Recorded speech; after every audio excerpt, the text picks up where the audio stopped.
श्री निजमत सिद्धांत की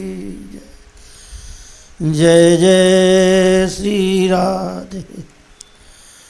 निजमत सिद्धांत के पूर्व चरित्र में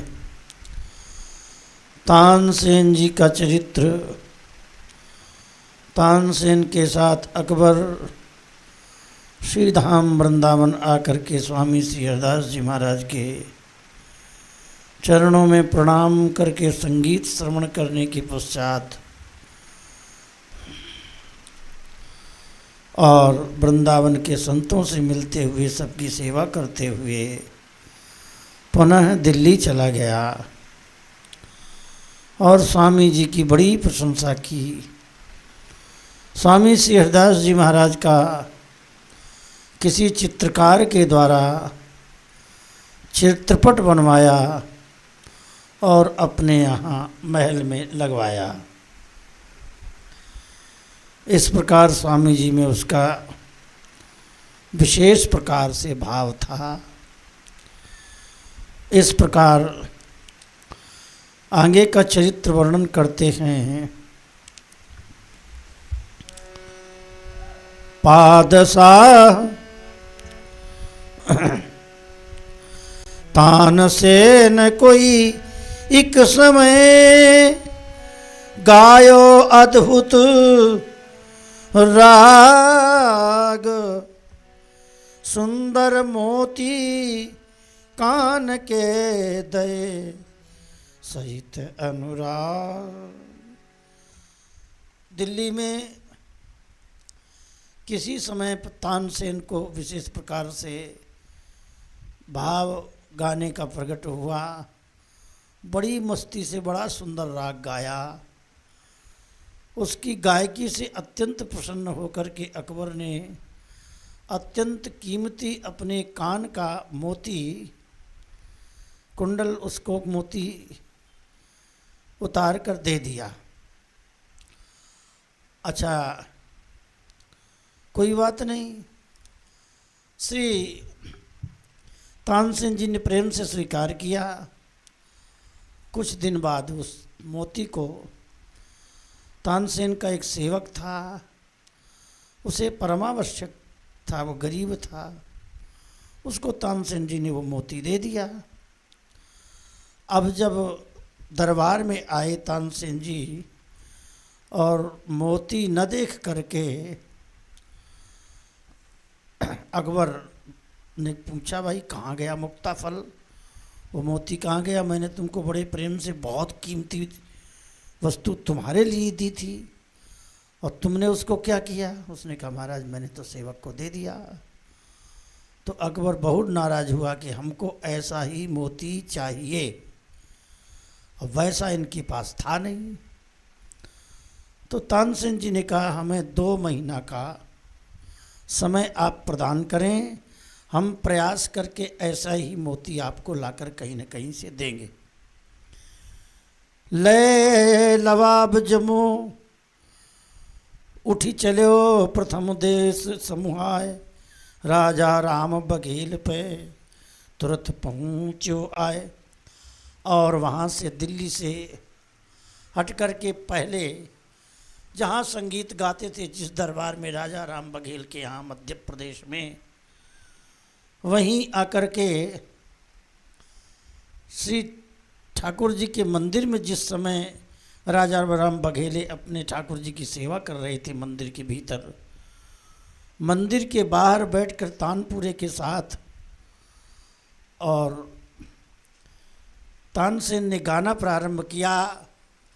स्वामी श्री हरदास जी की कृपा से हृदय में दिव्य कृपा का अनुभव हुआ। मंदिर के भीतर जैसा जैसा श्रृंगार ठाकुर जी का राजा राम बघेला कर रहे थे, उसी प्रकार से वर्णन करने लगे। जब इस प्रकार से वर्णन करने लगे तो राजा राम बघेला ने सोचा, ये कौन सा ऐसा व्यक्ति है जो मैं श्रृंगार कर रहा हूँ, अंदर गुप्त रूप से मंदिर बंद है और बाहर ये वर्णन कर रहा है। सेवकों के द्वारा जानकारी प्राप्त की, महाराज तानसेन आए हैं और वो गा रहे हैं। मंदिर से निकल करके राजा राम बघेला आए और उन्होंने कहा, मैं जो सेवा कर रहा था ठाकुर जी की, यों की त्यों श्रृंगार तुम वर्णन कर रहे थे, ये कैसे कृपा प्राप्त हुई तुमको? तब श्री तानसेन जी ने कहा, ये हमारे सतगुरुदेव श्री धाम वृंदावन निधिवन वासी श्री स्वामी हरिदास जी महाराज की कृपा है, जिनकी कृपा से हमें अंतर्दृष्टि प्राप्त हुई और हमें जो दिखाई दिया मैंने वो पद गा करके सुनाया। तो राजा राम बघेला ने बड़ा सत्कार किया, और तुम वैसे देखने को तो म्लेच्छ हो, लेकिन तुम्हारा हृदय तो बहुत सुंदर है, परम भक्त हो, चलो भीतर चलो, मंदिर में गाओ चल के। और मंदिर में जाकर ठाकुर जी के सामने पद गायन करवाया, और पद गायन करके पूछा, भाई तुम्हारा कैसे आना हुआ अचानक इस समय पर? तब तानसेन जी ने कहा, ऐसे ऐसे मैं अकबर के दरबार में गा रहा था बड़ी मस्ती में, तो मेरे गायन को सुनकर परम प्रसन्न हुए अकबर शाह, और उन्होंने कान का मोती दिया। हमने कुछ दिन उसको पैर कर अपने सेवक को दे दिया। मोती हमारे कान में न देख करके अकबर ने पूछा, मोती हमारा कहाँ रख दिए? मैंने कहा, मैंने सेवक को दे दिया। इस पर अकबर हमसे बहुत नाराज़ हुए, कहते हैं, ऐसा ही मोती हमको चाहिए, मैंने बहुत कीमती मोती तुमको दिया था, और हमें वैसा ही मोती ला कर दो, कहीं से दो, कुछ भी करो, बिना मेरे पूछे तुमने क्यों किसी को दे दिया? हमने सम्राट से कहा, महाराज हमें 2 महीने का समय दीजिए, मैं ऐसा ही मोती कहीं न कहीं से आपको लाऊंगा। यह सुन करके राजा राम बघेला बड़े प्रसन्न हुए और कहते हैं, अपने हाथ का जो पंखा था जलते थे, उसमें 37 का मतलब 7, 30 और 7,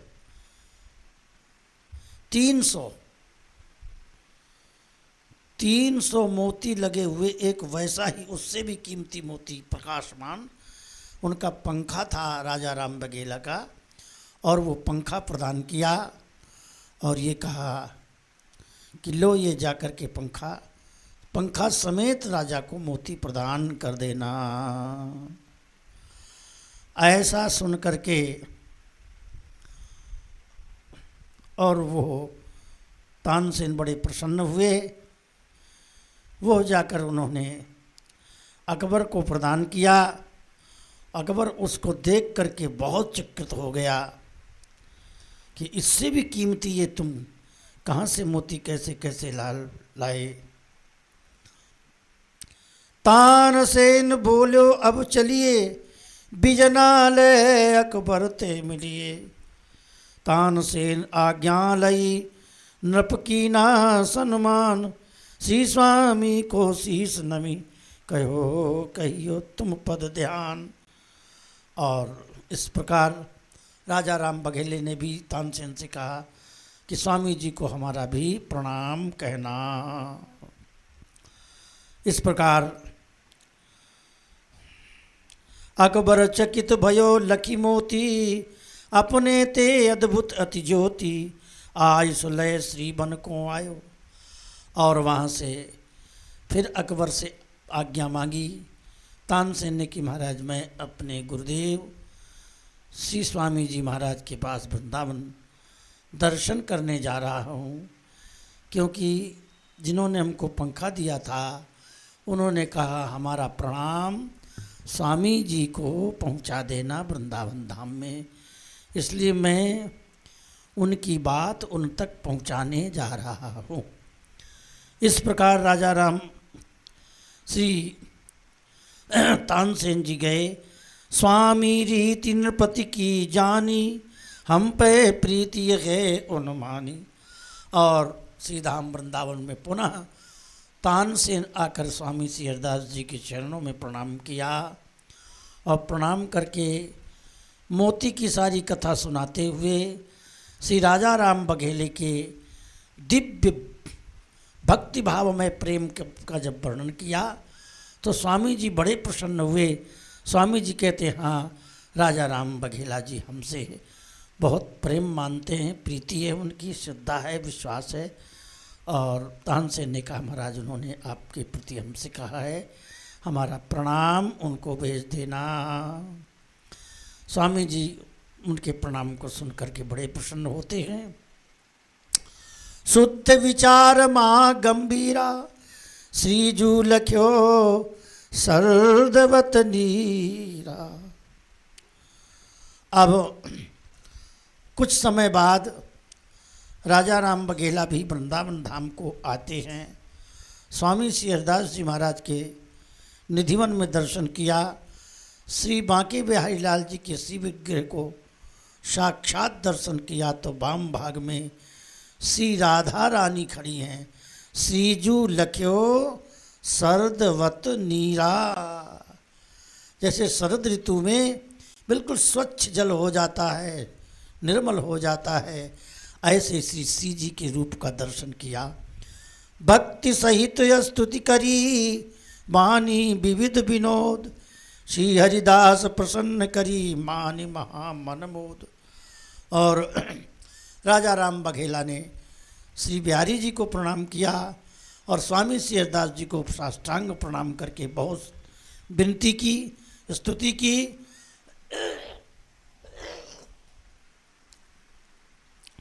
स्वामी जी महाराज बड़े प्रसन्न हुए।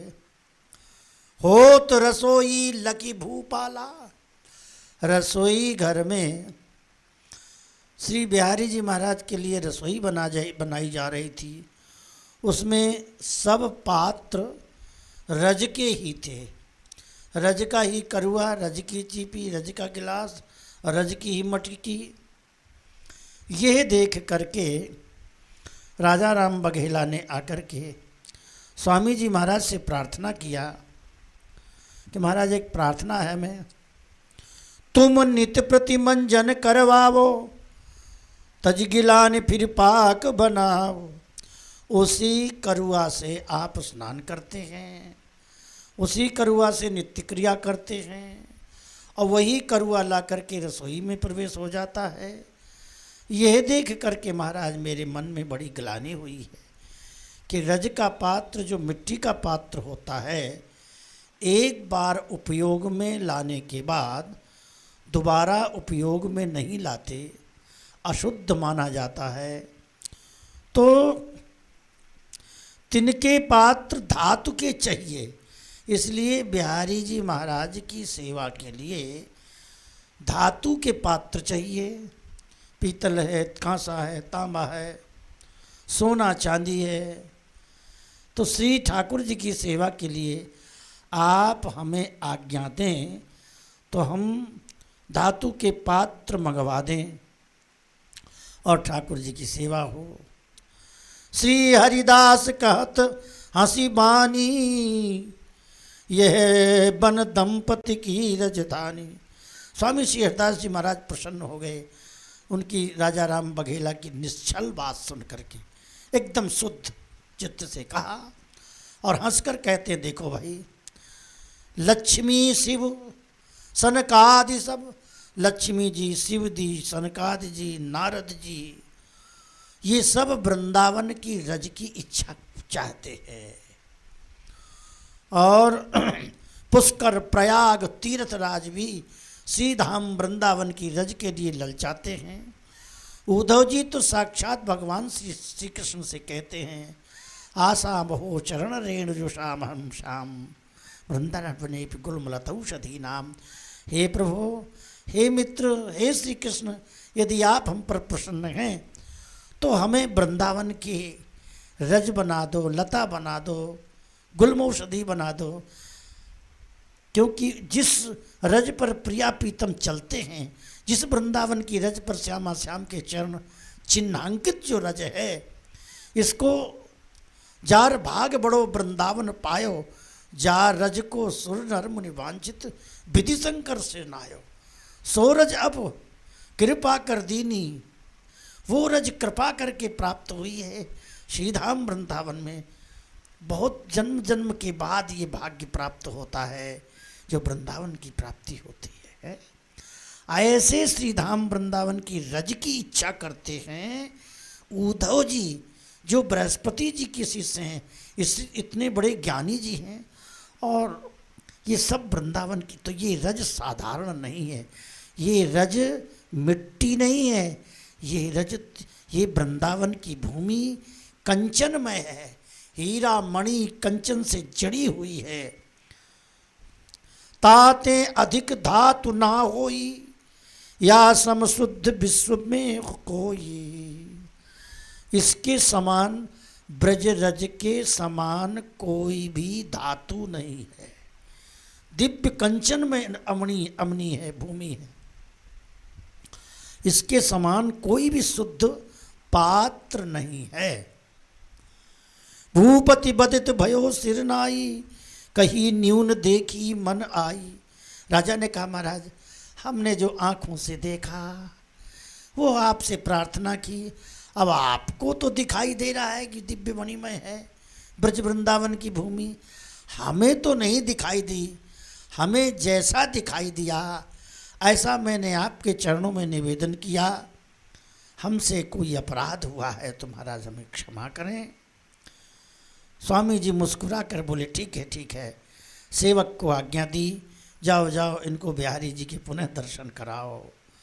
जो ही बिहारी जी के दर्शन के लिए राजा राम बघेला गए, और जो भी बर्तन रखे थे बिहारी जी के पास, पात्र रखे थे रसोई में जहाँ कहीं देखा था, तो वो सब के सब कंचन सोने के समान देदीप्यमान प्रकाश में, दिव्य प्रकाश से प्रकाशित, आनंदमय। और बिहारी जी की तरफ नजर गई तो बिहारी जी मंद मंद मुस्कुरा कर हंस कर खिलखिला गए, और श्री विग्रह से प्रकट होकर के मुस्कुरा गए। हिलते डुलते श्री जुगल सरकार के दिव्य दर्शन हुए, दिव्य लीला का अनुभव हुआ। आयसु आयसु पाय गयो ता भूपा, निरखे भाजन परम अनुपा। कंचन रचित जटित तामाही, निरखी प्रकाश आँख मिची जाही। और दिव्य ऐसे कंचन देखा कि आँख मिच गई, प्रकाश नहीं सहन कर पा रहे। लख्यो न नयन सुयो नहीं काना। ऐसा प्रकाश, ऐसा दिव्य दर्शन जीवन में कभी भी उसने नहीं देखा था। आज स्वामी जी की कृपा से दिव्य दृष्टि प्राप्त हुई, सारी भूमि कंचन में दिव्य वृंदावन का दर्शन होने लगा, दिव्य प्रिया प्रीतम का दर्शन होने लगा। क्योंकि जब दृष्टि खुलती है तो ये जरूरी नहीं है कि करुआ ही दिव्य दिखाई दे, वो तो मंदिर भी दिव्य हो जाता है, भूमि भी दिव्य हो जाती है, और हृदय भी दिव्य हो जाता है जब दिव्य नेत्र प्राप्त होते हैं। निरखि आय चरणन पर्यो, किंचित विपिन विभूति। थोड़ी सी विभूति का दर्शन करके, वैभव को देख करके, वृंदावन के दिव्य दर्शन प्राप्त करने पर राजा राम बघेला साष्टांग श्री स्वामी जी महाराज के चरणों में गिर करके आंसुओं की धार बह रही है। दसधा प्रेम लक्षणा भक्ति प्राप्त हो गई, आनंद में मग्न हो गया। ईश्वर श्री गुरु मानी मन। श्री निजमतकार कहते हैं कि राजा राम बघेला ने स्वामी श्री हरदास जी को ईश्वर माना। ईश्वर मान करके, गुरु मान करके, ईश्वर ही गुरु है, गुरु ही ईश्वर हैं, और बहुत प्रकार से स्तुति की। चलो तहाँ ते आय सुपाई, अकबर ते मिल प्रभुता गाई। और श्री स्वामी हरदास जी महाराज के पास कुछ दिन रहे। श्री राजा राम बघेला रहते कहीं भी हों, परंतु स्वामी जी के दर्शन करने निधि बन जाते, और स्वामी जी की कृपा प्राप्त करके और राजा राम बघेला फिर दिल्ली को अकबर से मिलने के लिए पहुँचे। और अकबर के पास जाकर के श्री राजा राम बघेला ने स्वामी जी महाराज की सारी प्रभुता गाई, सारा ऐश्वर्य गाया। पादशाह कीनो सन्माना, ध्यान सहित ध्यायो अस्थाना। और अकबर बादशाह ने श्री राजा राम बघेला का बहुत स्वागत किया और स्वामी जी की चर्चा करते करते श्री गुरु यह इतिहास सुनायो।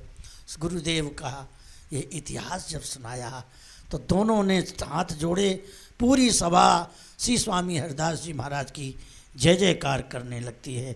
बोलिए श्री स्वामी हरिदास जी महाराज की। और दोनों सब ने चर्चा चलाई।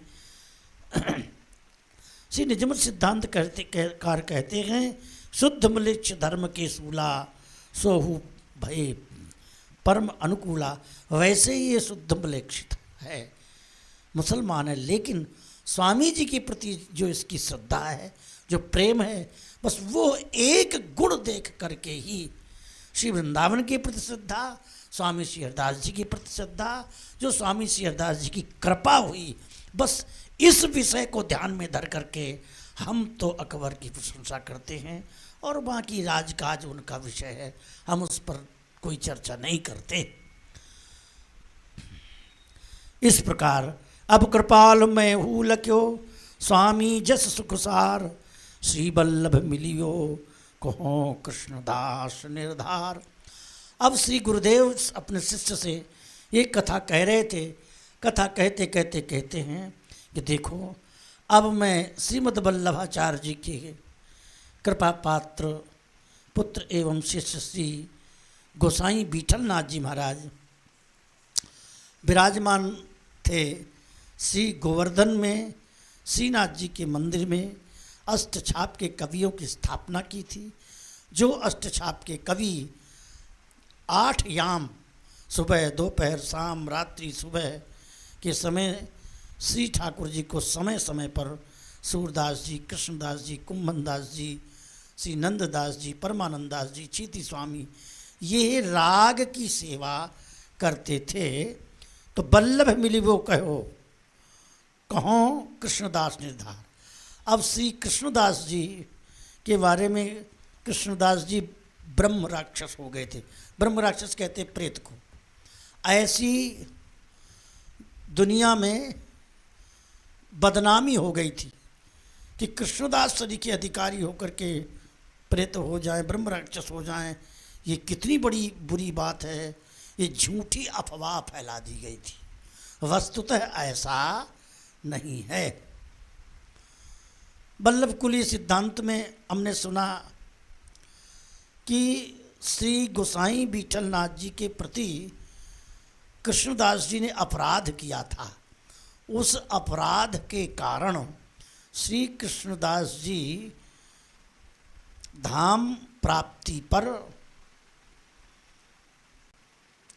उन्हें ठाकुर जी की सेवा में स्वीकृति नहीं मिली और पार्षद देह प्राप्त हो गया था, पर सेवा में स्वीकृति नहीं हुई थी, ये सुना गया है।